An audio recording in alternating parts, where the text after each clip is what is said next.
천준호 의원입니다. 저는 이번 사태가 기업의 도덕적 해이와 더불어서 윤석열 정부의 무능과 무책임 그리고 무대책이 만들어낸 비극이다 이렇게 생각을 합니다.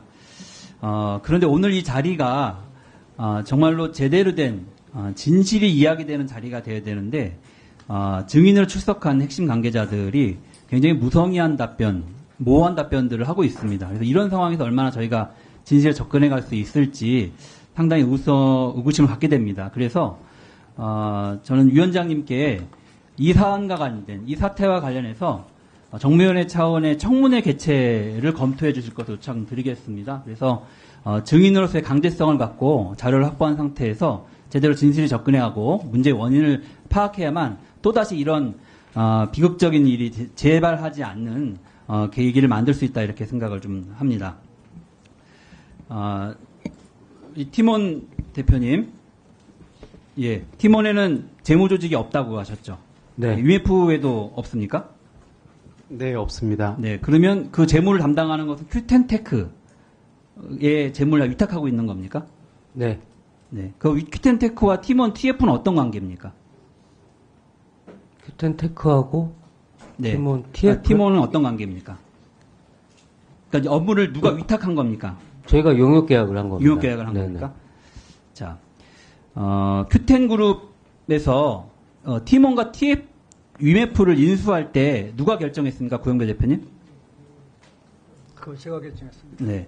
그때 인수하실 당시에 이미 UMF가 자본 장치 상태이고 그리고 1,000억대의 순손실을 갖고 있는 회사라는 걸 알고 계셨습니까? 알고 있었습니다. 네.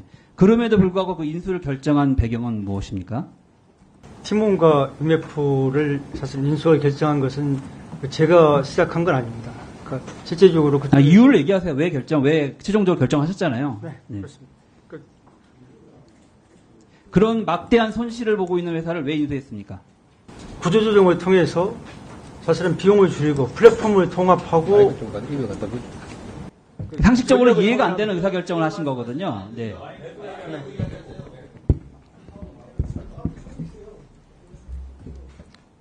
전혀 믿지 않겠습니다만은 저는 그 치마켓을 만들고 그다음에 글로벌하게 네. 한번 비즈니스를 만들 수 본인은 있다고 어떻게 확신을 갖고 얘기할지 있었습니다. 모르겠지만 많은 사람들은 알고 있습니다. QE익스프레스 나스닥 상장을 위해서 이 회사를 이용하려고 했던 것이고 처음부터 이 회사를 통해서 건전한 경영 그리고 수익을 많도록 만드는 데는 관심이 없었고 매출을 증대시키고 전체 그룹의 사이즈를 키워가지고 나스닥 상장에 유리한 조건을 만드는 것 자체가 목적이었던 것으로 많은 분들은 알고 있습니다. 근데 본인만 그게 아니라고 이야기하니까요. 본인이 하시는 말씀이 전혀 신뢰가 가지 않습니다. 오늘 구영배 대표는 한 가지 남은 기회를 잃어버리고 있는 거예요, 지금. 국민들한테 신뢰를 줘서, 저 기업을 다시 기회를 주면, 회생시킬 수 있겠다.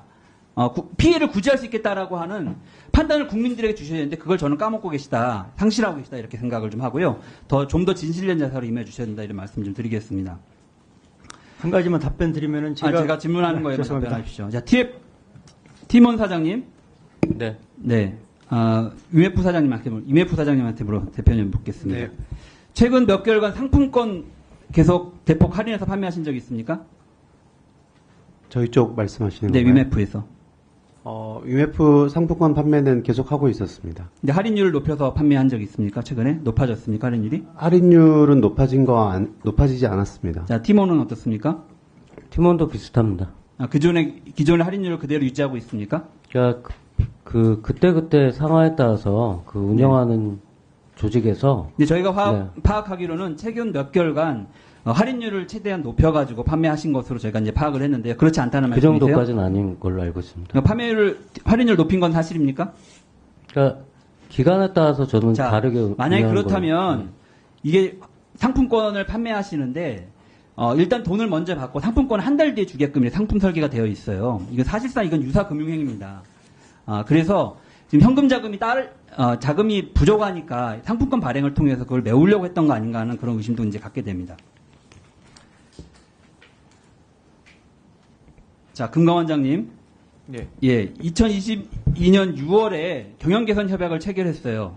예. 예, 거기 내용에 보면 경영 개선 계획을 불이행할 시에는 미정산 잔액에 대한 보호 조치를 할 수 있도록 되어 있습니다. 예. 근데 그 경영 개선 계획에 이미 2023년 3분기에 500억의 자금을 유치하고 2022년 4분기에 1000억을 유치하는 것으로 되어 있는데 그 자금 유치가 되지 않았거든요. 예. 그랬으면 그 즉시 분기별로 이것을 평가하고 접하게 돼 있기 때문에 미상한 미전상 잔액에 대한 보호 조치를 취했어야 되는데 왜 안 하셨습니까? 그래서 저희가 23년 말에 새로 체결하는 경영 개선 계획에는 그 내용을 포함해서 아니 추가적으로 2022년에 체결한 경영 개선 계획에도 예. 미정산 잔액에 대한 보호 조치를 취하도록 되어 있습니다. 그 내용이 들어 있어요. 근데 이제 네. 별도로 관리 방안을 그러니까 이제 23년에 아니 그러니까 그런 의무 조치를 취하도록 되어 있는데 그걸 왜 안 했냐는 걸 물어보는 겁니다. 그래서 이제 대상 회사에서 응하지 않아서 그 부분에 대해서는 별도의 추가적인 자금 자, 관리 저는 계획을 받아서 금감원이 관리하도록 요청을 했습니다. 이런 사안에서 좀 더 금감원으로서 책임감 있게 좀 대응을 하고 예. 태도를 취했다라고 하면 이 문제를 사전에 충분히 예방할 수 있었다 이렇게 생각을 하고요. 그런 면에서 금감원이 강한 책임감을 가져야 한다고 생각하는데 동의하시죠? 예, 동의합니다. 네.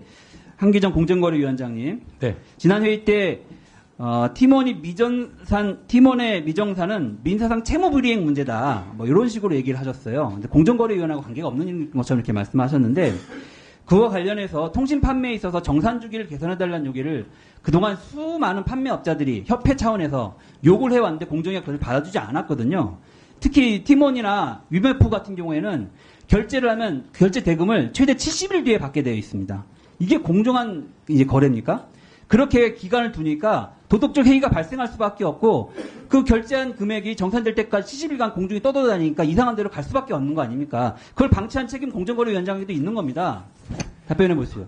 예, 관련해서 정산주의 관련해서는 당사자 간의 계약을 통해서 정하도록 계약 소송에 명시하는 그런 뭐 자율 규제의 내용은 주시를 했습니다. 근데 그 과정에서 그게 안 정산대금 되면 제도로서 강제를 해야죠. 이런 문제가 발생할 수 있는데. 다 맞들고 공정거래가 왜 필요합니까? 할 거면 예. 그냥 주죠. 그 정산대금 유용 문제는 뭐 정산 주기 관련해서 미처 생각을 못 했었습니다. 그래서 그 부분 관련해서 수밖에 없는 거 아닙니까? 그 방치하고 있으니까. 예, 그 부분 그러니까 대금 결제 그 과정 강화 관련해서는 분명 관련성이 있다는 말씀드리고요. 아까 말씀드린 것처럼 제도적으로 그 부분 충분히 완비되지 못한 부분에 대해서는 죄송하다는 말씀드리겠습니다. 자, 수고하셨습니다.